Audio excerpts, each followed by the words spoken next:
With Simplified's visual library, it's never been easier to add eye-catching components to your graphics. Once you have your design, all you have to do is come over here to the left-hand toolbar and select the Visuals tab. Upon doing so, a menu will appear with a vast variety of graphics, images, and emojis to choose from via the outsourced libraries of Flaticon, as well as Noun Project. Not to mention Simplified's very own collection as well. And you can always narrow down your search by typing in the name or title of what you're looking for specifically. For this video, we are going to focus on the general images provided by Simplified's collection.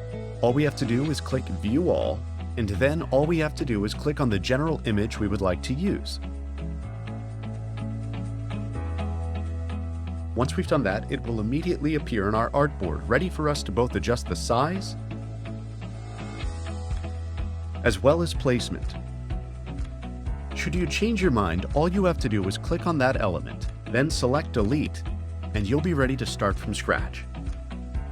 And there you have it.